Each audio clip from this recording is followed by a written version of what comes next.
warahmatullahi wabarakatuh.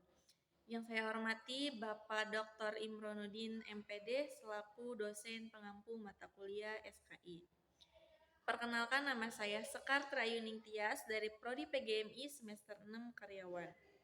Di sini saya akan menjelaskan materi tentang konsep dasar sejarah. Pengertian sejarah secara umum adalah ilmu yang mempelajari peristiwa-peristiwa masa lalu umat manusia yang memiliki dampak signifikan terhadap kehidupan manusia di masa kini dan mendatang.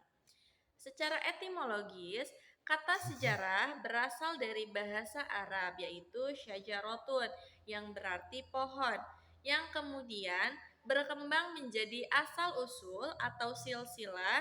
Dalam bahasa Inggris, sejarah dikenal dengan kata history yang berasal dari bahasa Yunani yaitu historia yang berarti penyelidikan atau pengetahuan yang diperoleh melalui penelitian.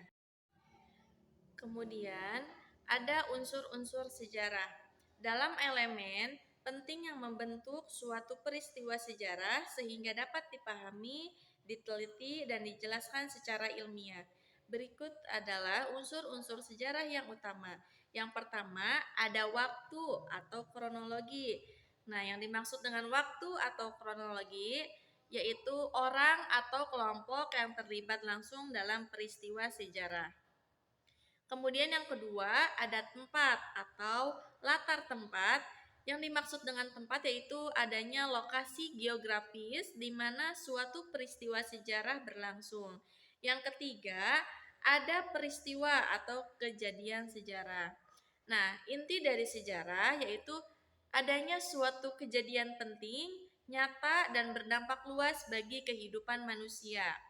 Kemudian ada sumber sejarah. Sumber sejarah itu segala peninggalan masa lalu yang digunakan untuk merekonstruksi peristiwa sejarah. Kemudian ada sumber sejarah. Sumber sejarah yang pertama ada sumber primer, yaitu langsung dari peristiwa, misalnya prasasti, dokumen, dan saksi mata. Yang kedua ada sumber sekunder, yaitu cerita dari orang lain, misalnya adanya buku dan majalah. Yang ketiga ada sumber tersier, yaitu ringkasan dari buku catatan, misalnya ensiklopedia. Selanjutnya ada ciri-ciri ilmu sejarah. Yang pertama, bersifat empiris, yaitu berdasarkan fakta. Yang kedua, memiliki metode ilmiah, yaitu observasi atau analisis. Yang ketiga, mengandung unsur kronologis. Dan ciri yang keempat, memberi pelajaran moral dan hikmah.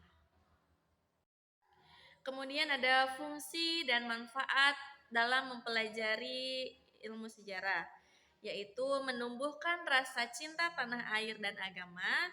Yang kedua, mengambil pelajaran dari peristiwa masa lalu.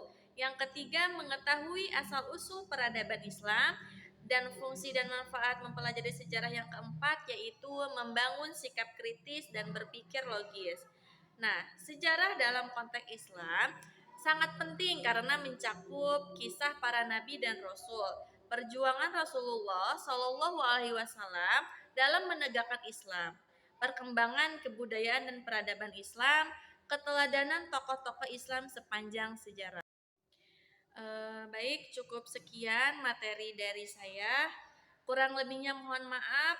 Wassalamualaikum warahmatullahi wabarakatuh.